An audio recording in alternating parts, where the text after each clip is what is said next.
25 de junio de 2009.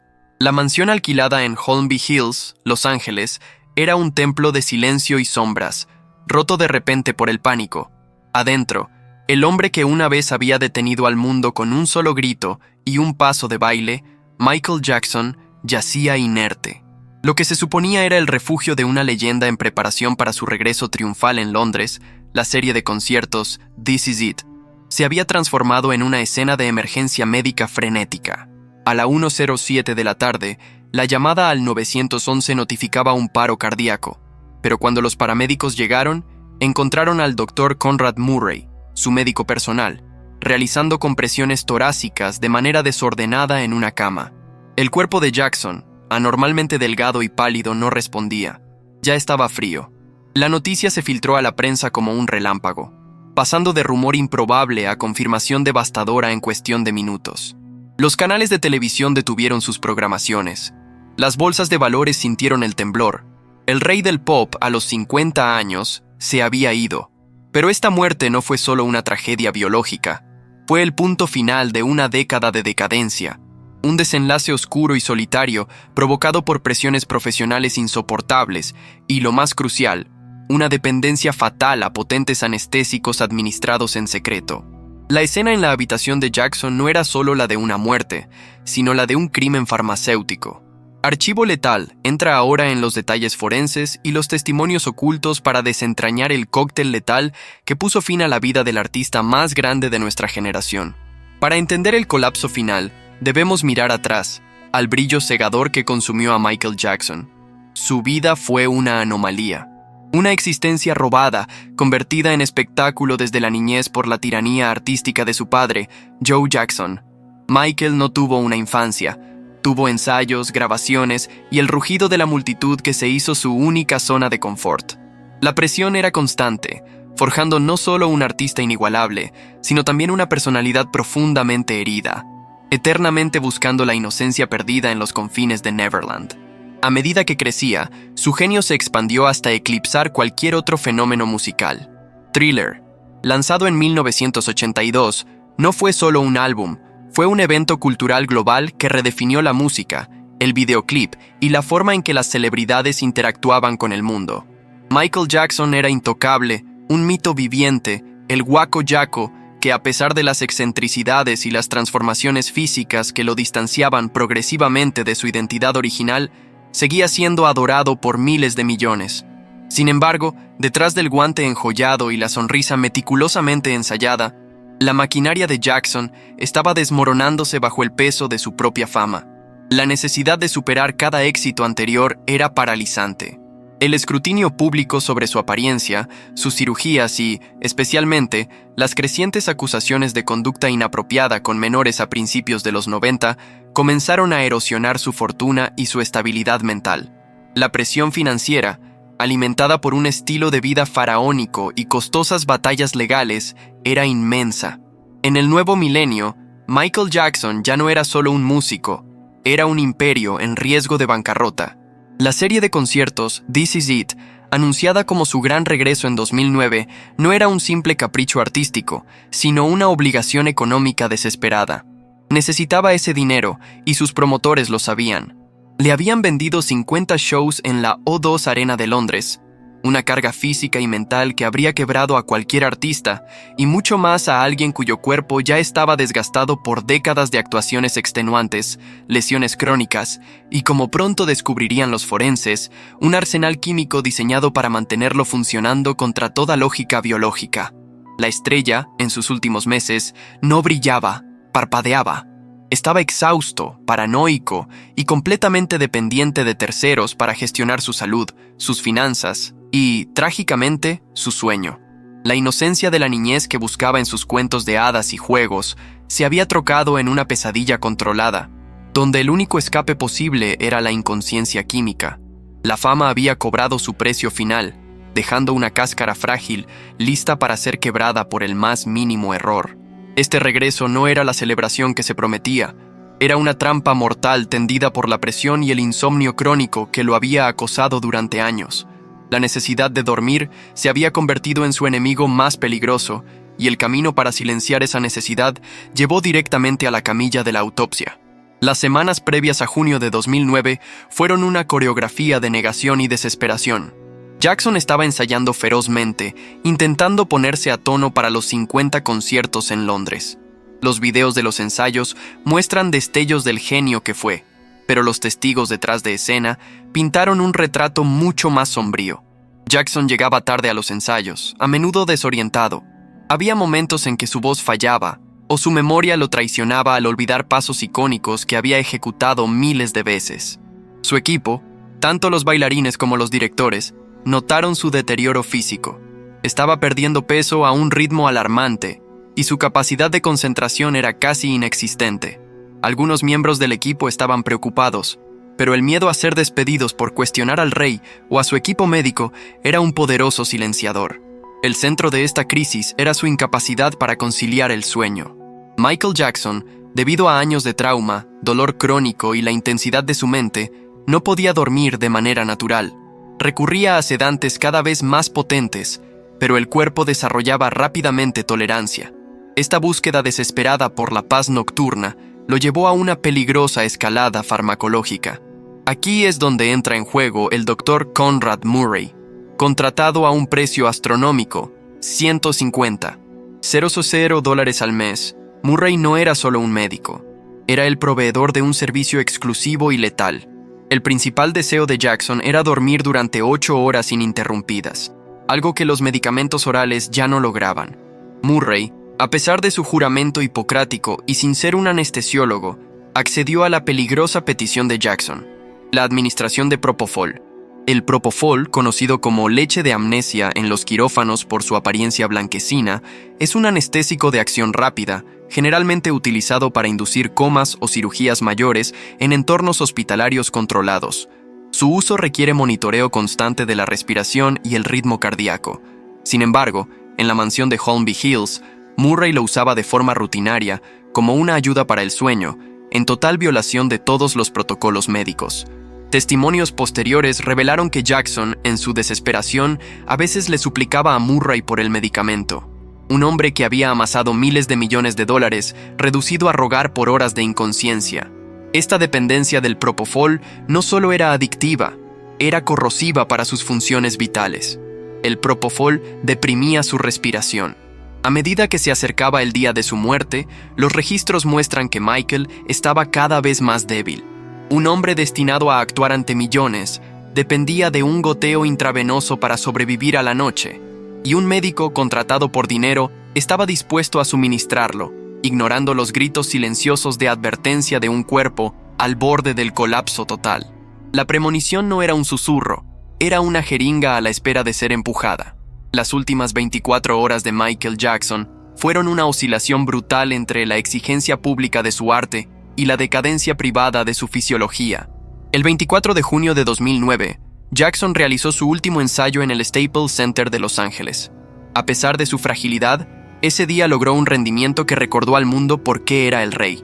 El director musical, Kenny Ortega, observó que, a pesar de estar un poco retrasado en las primeras horas, Jackson finalmente se encendió, ejecutando Thriller y Earth Song con una pasión renovada. Había una esperanza tenue entre el equipo de que lo lograría. El ensayo terminó alrededor de la medianoche. Jackson regresó a su mansión en Holmby Hills. Estaba agotado, pero la euforia del escenario pronto fue reemplazada por el terror de la noche. Sabía que, una vez más, la batalla contra el insomnio se acercaba. Alrededor de la 1:30 de la madrugada del 25 de junio, Jackson entró en su habitación con el Dr. Murray a cuestas. El rito comenzó, el intento desesperado de dormir. Murray, en su testimonio posterior, relató una odisea de medicamentos. Intentó primero con lorazepam y midazolam, sedantes potentes. Nada funcionó. Michael se quejaba, estaba ansioso. Las horas pasaron con Jackson pidiendo el jugo, su nombre en clave para el Propofol. Murray, intentando quizás evitar el Propofol, probó con más lorazepam y Valium entre las 3:00 y las 7:00 de la mañana. Cada dosis no hacía más que aumentar la carga tóxica en el cuerpo de Jackson, sin proporcionarle el sueño profundo que anhelaba. La desesperación se instaló. Alrededor de las 10:40 de la mañana, después de 7 horas de frustración farmacológica, Jackson insistió. Exigió el propofol. El médico, bajo presión y con el riesgo de ser despedido si negaba a su paciente lo que quería, cedió. Murray preparó la infusión. Se presume que administró una dosis de 25 miligramos de propofol diluido, una cantidad suficiente para inducir el sueño rápidamente en un individuo ya saturado de benzodiazepinas. El efecto fue instantáneo. Jackson finalmente se durmió. El error fatal de Murray, que más tarde lo llevaría a prisión, fue la negligencia. El médico afirmó haber dejado a Jackson solo por un par de minutos para ir al baño. Cuando regresó, el mundo del rey del pop ya había terminado. El propofol, sin un monitoreo constante, había deprimido la respiración de Jackson hasta detenerla por completo. El cóctel de sedantes, potenciado por el anestésico, apagó el centro respiratorio en su cerebro. Michael Jackson había logrado conciliar el sueño, pero nunca más despertaría de él. La negligencia no se mide solo en la omisión de un médico, sino en el abandono de un paciente intoxicado en un ambiente no hospitalario, lo que selló el destino de una de las figuras más importantes de la historia moderna. La mañana del 25 de junio transcurrió como un reloj de arena cayendo hacia el vacío. Después de la fatídica administración de propofol alrededor de las 10:40 de la mañana, Michael Jackson estaba finalmente en el estado de inconsciencia que había deseado. El Dr. Murray, según su versión altamente cuestionada, estaba cerca. Se estima que la parada respiratoria ocurrió poco después de que Murray lo dejara desatendido. En un paciente bajo propofol, la saturación de oxígeno puede caer precipitadamente en menos de 3 minutos. Si nadie está monitoreando, la tragedia es rápida. La falta de oxígeno en el cerebro comienza a causar daño irreversible en los minutos siguientes. A las 11:51 de la mañana, Murray realizó una llamada a una paciente, una conversación que duró casi media hora. Este lapso de tiempo crucial subraya la negligencia criminal. Mientras el médico discutía asuntos personales, Michael Jackson, tumbado en la cama, pasaba del sueño profundo a la muerte clínica. Cuando Murray finalmente se dio cuenta de que algo estaba terriblemente mal, se encontró con Michael sin respiración. Según los informes, Jackson estaba con los ojos abiertos, la boca seca y la piel de un tono cianótico y ceniciento. El cuerpo ya había comenzado a enfriarse. El médico entró en un estado de pánico. Lo que siguió fue un caos de acciones equivocadas. En lugar de pedir ayuda de inmediato, Murray intentó reanimar a Jackson él mismo, fuera de la cama y sobre la moqueta, un lugar inadecuado para la RCP. Intentó resucitar al artista en un entorno carente de los equipos mínimos necesarios. Murray afirmó que le dio a Jackson una dosis de flumacenil, un medicamento que revierte el efecto de las benzodiazepinas, esperando que esto fuera suficiente. Era demasiado tarde. Los efectos del propofol, un anestésico diferente, dominaban el sistema. Hubo una demora inexplicable. La llamada al 911 no se hizo hasta la 1:07 de la tarde, más de una hora después de que el cuerpo de Jackson dejara de responder. ¿Qué estaba haciendo Murray durante ese tiempo?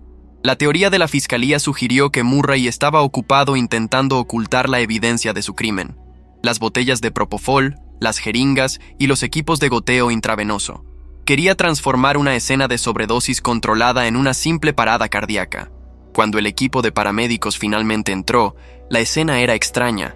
Michael Jackson yacía en la cama, ya sin pulso y sin respirar. Murray, sudoroso y visiblemente nervioso, les dijo que Jackson había sufrido un paro cardíaco repentino, omitiendo la historia completa de los narcóticos intravenosos.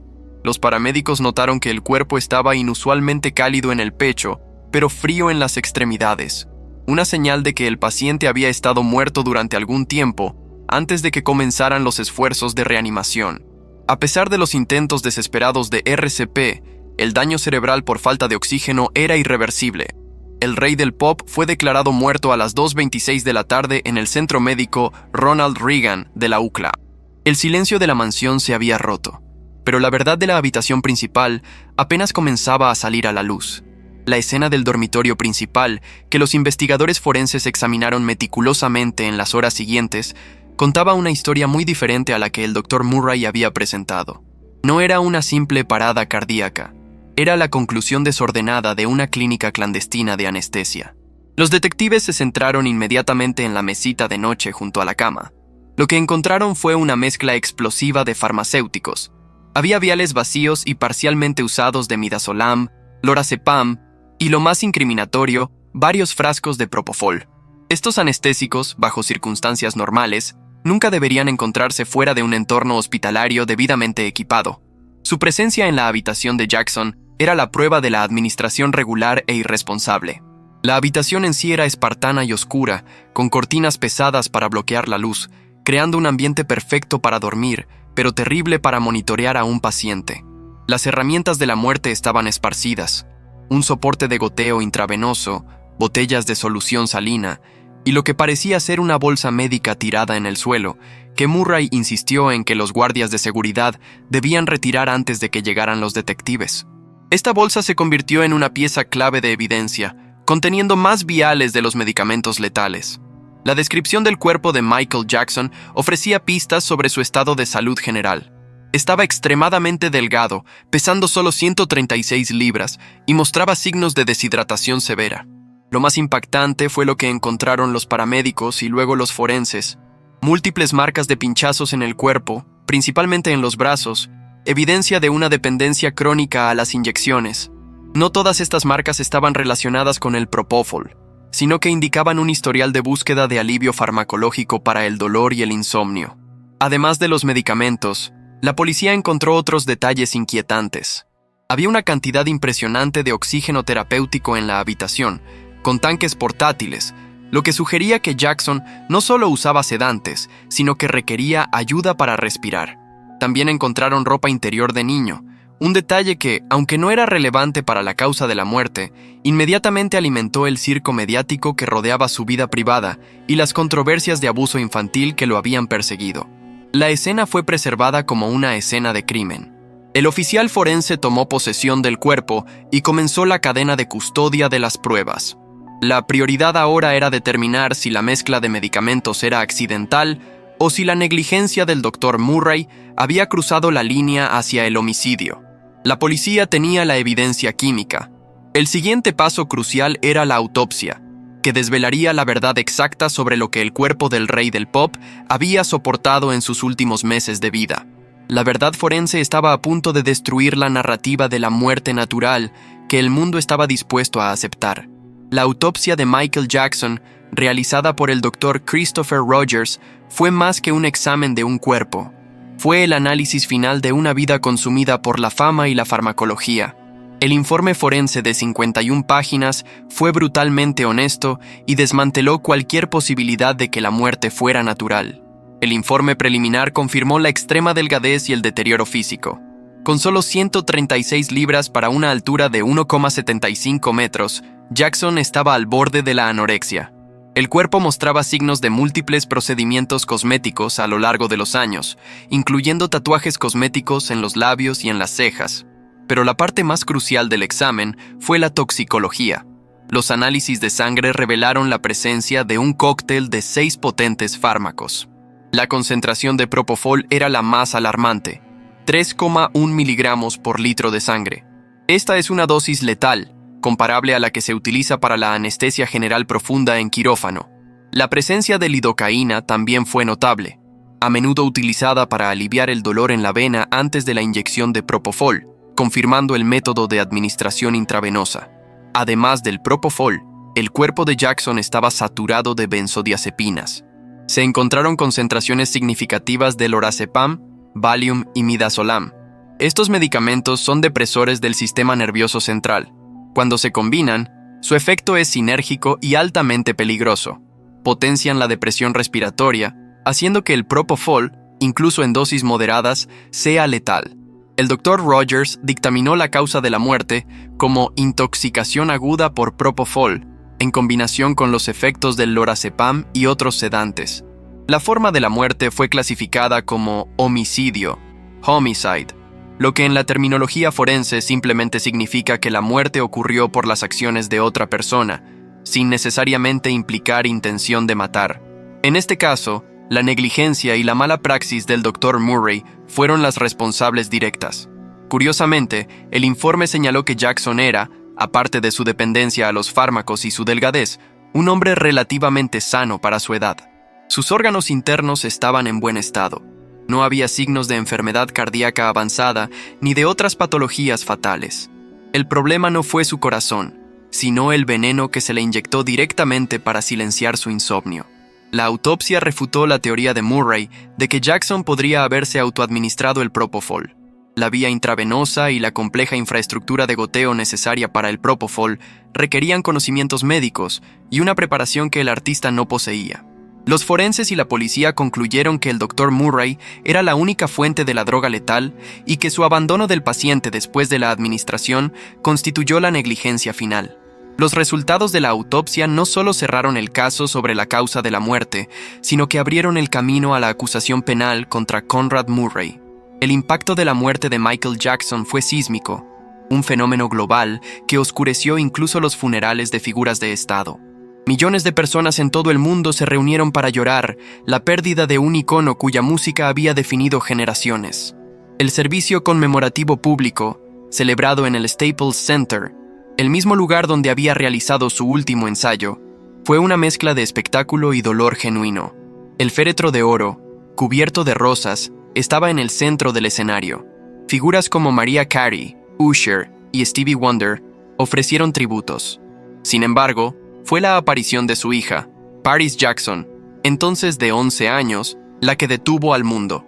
Su breve y conmovedora declaración pública, "Papi era el mejor padre que se pueda imaginar", humanizó de golpe a la figura mítica, recordando al público que más allá del rey del pop, existía un hombre frágil y un padre cariñoso.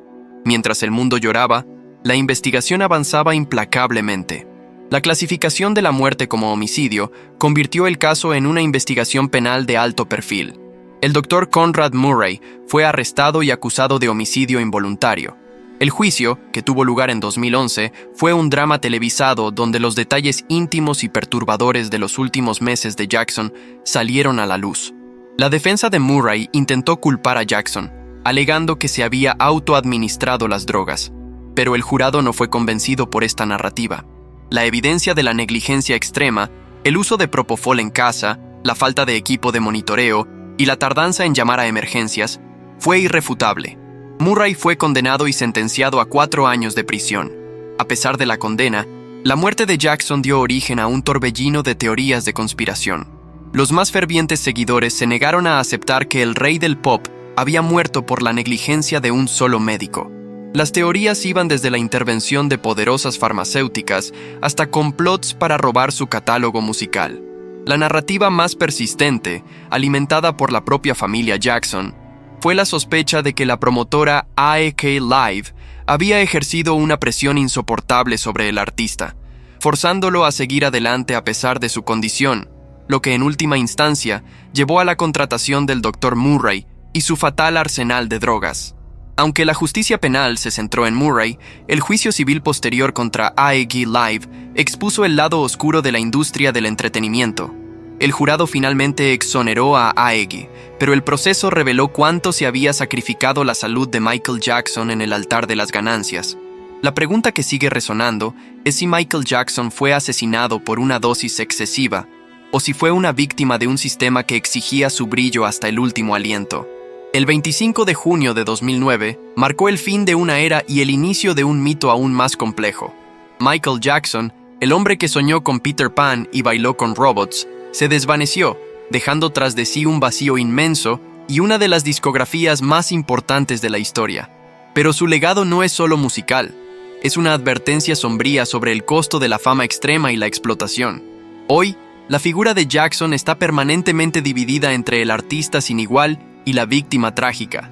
Su música sigue vendiendo millones, sus videos se analizan en las escuelas de cine y su influencia en la cultura pop es tan vasta que resulta casi imposible de medir. Él liberó el sonido y la imagen de las barreras raciales en la MTV y convirtió el espectáculo musical en una forma de arte cinematográfica. Pero cada vez que suena un acorde de Billie Jean, se escucha también el eco de los rumores, las acusaciones y, en última instancia, la soledad insoportable de un hombre atrapado en su propia celebridad. La verdad forense, fría e irrefutable, nos recordó que Michael Jackson murió en circunstancias evitables, la víctima de una dependencia creada por el miedo al fracaso y a la falta de sueño, exacerbada por un médico dispuesto a cruzar cualquier límite ético por dinero.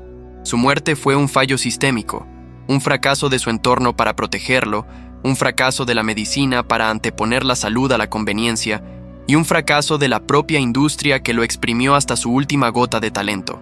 El rey del pop, en sus últimos días, era un cuerpo frágil sostenido por un torrente de químicos, preparándose para un último acto que no pudo completar.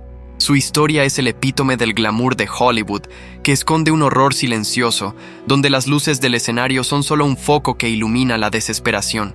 Es una historia sobre el sueño americano que se convierte en una pesadilla de insomnio. La memoria del arte es eterna, pero la verdad de la muerte es lo que define el capítulo final. Hemos desenterrado el archivo médico y la cronología final. Si usted quiere que la memoria de Michael Jackson y la verdad sobre los secretos oscuros de Hollywood vivan, inscríbase ahora en el archivo letal.